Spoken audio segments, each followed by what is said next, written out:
ഇപ്പോഴും എനിക്ക് അറിയാം ഇവിടെ ഈ പറഞ്ഞ ഇത്രയും പൈസ കൊടുത്തിട്ട് വിസിറ്റിംഗ് വിസയിൽ വന്നിട്ട് ഇവിടെ പെട്ട് സ്റ്റക്കായി പോയേക്കണ മലയാളികളെ എനിക്കറിയാം.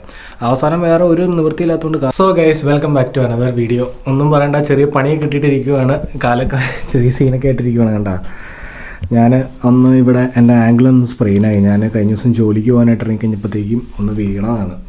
വീണിട്ട് ആംഗിൾ സ്പ്രെയിനായിട്ട് ആകെ സീനായിട്ടിരിക്കുകയാണ്, ഒടുക്കത്തെ പെയിനാണ്. ഇപ്പം ഇറ്റലിയിലായിട്ട് പുതിയ രീതിയിലുള്ള വർക്ക് വിസ സ്കാമുകളാണ് ഇപ്പോൾ പുതിയതായിട്ട് ഇറങ്ങിയിരിക്കുന്നത്. എന്ന് പറഞ്ഞപ്പോൾ ഏറ്റവും ലേറ്റസ്റ്റ് സ്കാമിനെ പറ്റിയാണ് ഞാൻ ഇപ്പം പറയാൻ പോണേ. എനിക്കിത് സത്യം പറഞ്ഞാൽ കേട്ടിട്ട് സത്യം ചിരിയാണ് വന്നത്. എന്ന് വെച്ചിട്ടുണ്ടെങ്കിൽ മലയാളികളെ ഇത്രയും ഈസി ആയിട്ട് പറ്റിക്കാൻ പറ്റുമല്ലോ എന്നുള്ള സംഭവമാണ് എനിക്ക് ഈ ഒരു സ്കാമിൻ്റെ കാര്യങ്ങൾ കേട്ട് കഴിഞ്ഞപ്പോൾ എനിക്ക് മനസ്സിലാക്കാൻ സാധിച്ചത്. മാത്രമല്ല, ഇത് എനിക്ക് പേഴ്സണലി ഒരുപാട് പേര് ഒരേ ഒരു കാര്യം പറഞ്ഞു, ഇങ്ങനെ ഈ സെയിം ടോപ്പിക്കിൽ തന്നെ. എന്ന് പറഞ്ഞാൽ ഇറ്റലിയിലായിട്ട് വിസിറ്റിംഗ് വിസയിൽ വന്നു കഴിഞ്ഞിട്ട് അത് വർക്ക് വിസയിലായിട്ട് കൺവേർട്ട് ചെയ്യാൻ പറ്റും എന്നുള്ള രീതിയിൽ ഒരു സംഭവം പറഞ്ഞിട്ടുണ്ട്. ഓൾമോസ്റ്റ് എനിക്കൊരു 8-10 പേര് ഈ സെയിം കാര്യം പറഞ്ഞ് എനിക്ക് പേഴ്സണലി മെസ്സേജ് അയച്ചതിൻ്റെ ബേസിസിലാണ് ഞാൻ ഈ വീഡിയോ ചെയ്യുന്നത്. ഇതെന്താണ് സംഭവം എന്ന് വെച്ചിട്ടുണ്ടെങ്കിൽ, ഈ കുട്ടികളുടെ അടുത്ത് ഇവർ ഒരു 20-25 ഏജിലുള്ള കുട്ടികളാണ് ഈ മിക്കവരും എനിക്ക് മെസ്സേജ് അയച്ചത്. എന്തായാലും ലെസ് ദാൻ 27 ആ ഒരു ഏജ് റേഞ്ചിലുള്ളവരാണ് എനിക്ക് മെസ്സേജ് അയച്ചേക്കുന്നത്. ഇവർ പറയുന്ന കാര്യം എന്താണെന്ന് പറഞ്ഞിട്ടുണ്ടെങ്കിൽ, ഏജൻസി ഇവരോട് പറഞ്ഞതെന്ന് വെച്ചിട്ടുണ്ടെങ്കിൽ സ്റ്റാർട്ടിങ്ങിൽ 3 ലക്ഷം അങ്ങനെയൊന്ന് കൊടുക്കണം.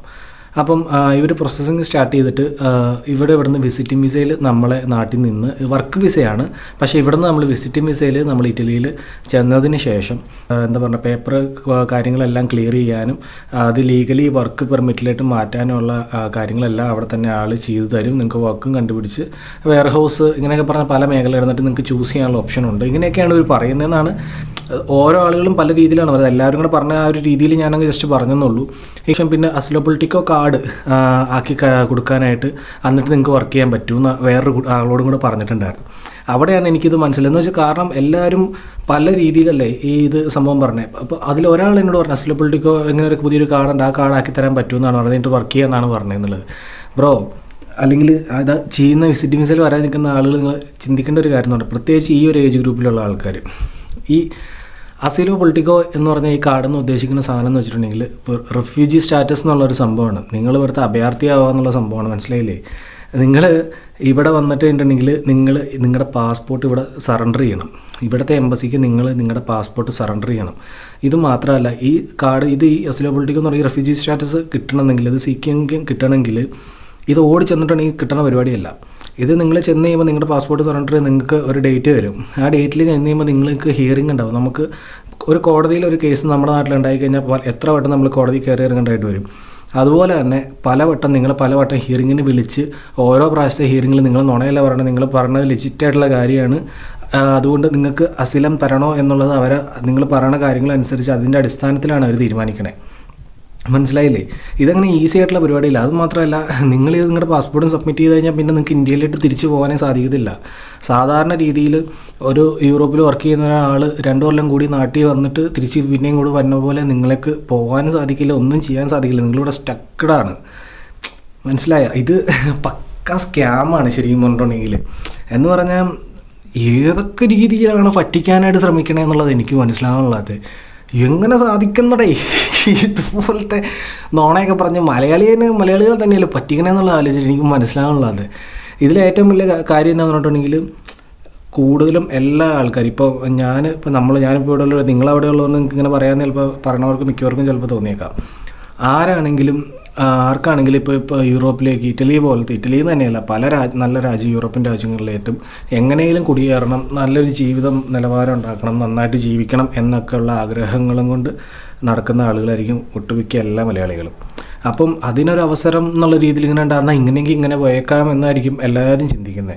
പക്ഷേ നിങ്ങൾ ചിന്തിക്കേണ്ട കാര്യം എന്ന് വെച്ചിട്ടുണ്ടെങ്കിൽ, നിങ്ങൾ പോകുന്ന കാര്യത്തിനെ പറ്റി ചിന്തിക്കണുള്ളൂ. ഇവിടെ വന്നു കഴിയുമ്പോൾ ഇവിടുത്തെ സിറ്റുവേഷൻ എന്താണെന്ന് ഉള്ളത് നിങ്ങൾക്ക് അറിയത്തില്ലാത്തതുകൊണ്ടാണ്.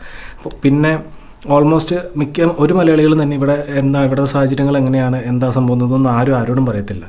പിന്നെ എനിക്ക് വേറൊരു കുട്ടി എൻ്റെ അടുത്ത് പറഞ്ഞ് ഇവിടെ വന്ന് അസിലോ പൊളിറ്റിക്കോ കാർഡും കിട്ടി, A1 A2 അല്ലെങ്കിൽ എൻ്റെ certificate A1 B1 certificate 200 euro 300 euro കൊടുത്താൽ കിട്ടും. ആ സർട്ടിഫിക്കറ്റ് വേണമെങ്കിൽ നിങ്ങൾക്ക് പിന്നെ ജോലി കിട്ടാൻ ഒരു പാടുമില്ലാന്ന്. എൻ്റെ പൊന്നെ, എനിക്ക് അപ്പോൾ ഇതൊന്ന് ഈ സർട്ടിഫിക്കറ്റ് ആയിട്ട് ജോലി കിട്ടും എന്നുള്ളതാണ് ഇവർ ചിന്തിക്കുന്നത്. ഈ A1 B1 സർട്ടിഫിക്കറ്റ് എന്താണ് സംഭവം എന്ന് വെച്ചിട്ടുണ്ടെങ്കിൽ ലാംഗ്വേജ് പ്രൊഫഷ്യൻസിയുടെ സർട്ടിഫിക്കറ്റാണ്. നിങ്ങൾക്ക് കാശ് കൊടുത്ത സർട്ടിഫിക്കറ്റ് കിട്ടുമായിരിക്കും. നിങ്ങളോടൊരാൾ കമ്മ്യൂണിക്കേറ്റ് ചെയ്യുമ്പോൾ നിങ്ങൾ എന്ത് ചെയ്യും? നിങ്ങളെങ്ങനെ റെസ്പോണ്ട് ചെയ്യും? നിങ്ങൾ പറയണ ആളെന്താ പറയണമെന്നുള്ളത് നിങ്ങൾക്ക് എങ്ങനെ മനസ്സിലാവും? ഇത് മനസ്സിലായി, എല്ലാം ഇങ്ങനെ നടക്കും എന്നൊക്കെ വിചാരിച്ചാണ് എല്ലാ മലയാളികളും ഇത് ചെയ്യാൻ നിൽക്കുന്നത്. പക്ഷേ ഇത് വൻ കുരുക്കാണ്. നിങ്ങൾ ഇങ്ങനെ വന്നു കഴിഞ്ഞിട്ടുണ്ടെങ്കിൽ നിങ്ങൾ പെടത്തുള്ളൂ. എനിക്ക് മനസ്സിലായിടത്തോളം ഇവിടെ ഇറ്റലിയിലോട്ടൊക്കെ ആണെങ്കിൽ ഇപ്പോൾ ഈ പറഞ്ഞ പോലെ വിസിറ്റിംഗ് വിസയൊക്കെ ചെയ്യാനാണെങ്കിലും ഓരോ ഏജൻസികളും പല രീതിയിലാണ് റേറ്റ് മേടിക്കുന്നത്. ചിലർ 4 ലക്ഷം മേടിക്കുന്നവരുണ്ട്, ചിലർ 5 ലക്ഷം. ഞാൻ കേട്ടിട്ടുണ്ട് 8 ലക്ഷം രൂപയ്ക്ക് വരെ ഇറ്റലിയിലോട്ട് വിസിറ്റിംഗ് വിസയ്ക്ക് വന്ന ആളുകൾ എനിക്ക് പരിചയമുണ്ട്. ഞാൻ ചോദിക്കുന്നതെന്ന് പറഞ്ഞിട്ടുണ്ടെങ്കിൽ ഇവിടെ ഒരു പ്രൈവറ്റ് യൂണിവേഴ്സിറ്റിയിൽ ഞാൻ ഇപ്പോൾ ട്രൈ ചെയ്തൊരു യൂണിവേഴ്സിറ്റി ഉണ്ട് ഇവിടുത്തെ 2021 ബാച്ചിൽ ഞാൻ ട്രൈ ചെയ്ത ഒരു യൂണിവേഴ്സിറ്റിയാണ്. എനിക്കവിടെ ഓൾമോസ്റ്റ് 3000 യൂറോ സ്കോളർഷിപ്പും അന്ന് കിട്ടിയായിരുന്നു. ഞാൻ പേ ചെയ്ത ഫീസ് 4 ലക്ഷം സംതിങ് ആണ് ഞാൻ ഫീസ് പേ ചെയ്തത്. ഞാൻ വരാനായിട്ട് ട്രൈ ചെയ്തു. പിന്നെ ഞാനത് വേറൊരു കാരണങ്ങളാൽ അത് ഡ്രോപ്പ് ചെയ്തു. അപ്പം ഇതുപോലെ ഇത്രയും പൈസ 8 ലക്ഷം രൂപ മുടത്തി വിസിറ്റിംഗ് വിസയിൽ വന്ന് ഇവിടെ ഇങ്ങനെ സ്റ്റക്കായി നിൽക്കുന്നതിലും എന്തുകൊണ്ടും നല്ല ഓപ്ഷനാണ് നിങ്ങൾക്ക് ഈ പറഞ്ഞ 5-6 ലക്ഷം രൂപയുള്ളൂ സ്റ്റുഡൻറ്റ് വിസ എടുക്കാൻ വേണ്ടിയിട്ട്. ഇപ്പോൾ ഇത്രയും പൈസ വിസിറ്റിംഗ് വിസയ്ക്ക് കൊടുക്കാനുള്ളവരുടെ കാര്യമാണ് ഞാൻ പറയുന്നത്, അല്ലാത്തവരുടെ കാര്യമല്ല. അപ്പോൾ എന്തുകൊണ്ട് നിങ്ങൾക്ക് സ്റ്റുഡൻറ്റ് വിസ യൂസ് ചെയ്തുകൂടാ? ഇത്രയും പ്രായം കുറഞ്ഞ കുട്ടികൾ നിങ്ങൾ എന്തിനാണ് ഇങ്ങനെ ട്രൈ ചെയ്യുന്നതെന്നുള്ള എനിക്കിപ്പോഴും പിടുത്തം കിട്ടണമല്ല സംഭവം. കാരണം പുറമേ നിങ്ങൾ കാണുമ്പോൾ ഇവിടെ വന്നേ മറ്റേ എന്നൊക്കെ നിങ്ങൾക്ക് തോന്നും. ഇവിടെ വന്നു കഴിയുമ്പോൾ ഇതൊന്നുമല്ല, ഈ പിക്ചറൊക്കെ ഇങ്ങോട്ട് മാറും. റിയാലിറ്റി എന്ന് പറഞ്ഞൊരു സാധനത്തിലായിട്ട് വരും. അപ്പോൾ അതുകൊണ്ട് ഞാൻ പറയുകയാണെങ്കിൽ ഇത്തരം സ്കാമുകൾ ഇത് ഇപ്പോൾ ഈ പറഞ്ഞ നിങ്ങളെപ്പോലുള്ള ഇത്ര ചെറിയ ഏജ് ഗ്രൂപ്പിലുള്ള ആളുകൾ മാത്രം ടാർഗറ്റ് ചെയ്തുകൊണ്ട് ഇത്തരം സ്കാമുകൾ കണ്ടമാനം നടക്കുന്നുണ്ട്. കാരണം എന്ന് പറഞ്ഞാൽ ഇപ്പോൾ ഒന്നാമത്തെ കാര്യം നമ്മുടെ നാട്ടിലിപ്പോൾ പലർക്കും ജോലിയില്ല. അതുമാത്രമല്ല ജോലി ഉണ്ടെങ്കിൽ തന്നെ നല്ല ശമ്പളം ഇല്ല, അതുപോലെ ഇഷ്ടപ്പെടുന്ന ജോലികൾ കിട്ടുന്നില്ല. ഇങ്ങനെയുള്ള ഒരുപാട് പ്രശ്നങ്ങൾ നമ്മുടെ യൂത്തായിട്ടുള്ള കുട്ടികൾ നല്ലോണം ഫേസ് ചെയ്യുന്നുണ്ട്. നമുക്കത് മനസ്സിലാവും.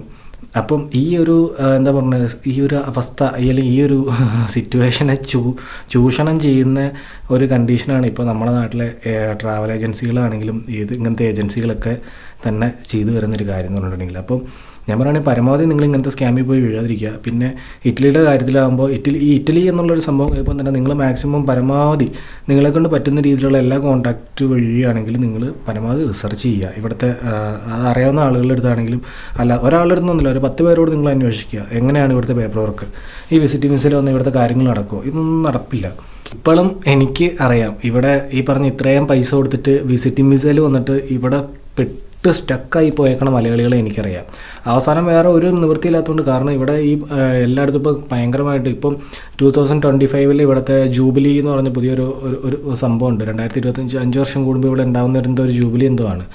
അപ്പം അതിൻ്റെ പരമായിട്ടും എല്ലാ രീതിയിലും പിന്നെ ഇതുപോലത്തെ പാലസ്തീനിൻ്റെയൊക്കെ അന്നത്തെ ഇഷ്യൂസും കാര്യങ്ങളും ഇതെല്ലാത്തിനെയും കൊണ്ടും ഇവിടെ ചെക്കിങ് കാര്യങ്ങൾ എല്ലാം ഭയങ്കര ഗുരുതരമാക്കിയേക്കുവാണ്. ചെക്കിംഗ് എന്ന് പറഞ്ഞിട്ടുണ്ടെങ്കിൽ ഡോക്യുമെൻ്റ് ഇല്ലാത്ത ആളുകളെ പിടിക്കാനുള്ള ചെക്കിംഗ് എന്ന് മാത്രമല്ല, ഡ്രഗ്സ് റിലേറ്റഡ് ആയിട്ട് വെപ്പൺസ് ഇങ്ങനെയൊക്കെ ഉള്ള തരത്തിലുള്ള രീതിയിലുള്ള ചെക്കിങ്ങും കാര്യങ്ങളൊക്കെ ഭയങ്കര കർശനമാക്കിയിരിക്കുന്നതുകൊണ്ട് ഈ ഡോക്യുമെൻ്റ് ഇല്ലാതെ ഇതുപോലെ വന്നിരിക്കുന്ന ആളുകൾ എത്രമാത്രം മാനസികമായിട്ടുള്ള സമ്മർദ്ദം അനുഭവിക്കുന്നത് നിങ്ങൾക്ക് പറഞ്ഞിട്ടുണ്ടെങ്കിൽ നിങ്ങൾക്ക് മനസ്സിലാവില്ല. കാരണം നമ്മളിത് പറയുന്ന പോലെയല്ല, ഇവിടെയുള്ള പല ആളുകളുടെ ആ ഒരു മാനസികാവസ്ഥ നമുക്കറിയാം. കാരണം ഡോക്യുമെൻ്റിലാണ്ട് പേടിച്ച് നടക്കുന്ന ഒത്തിരി ആളുകളുണ്ട്.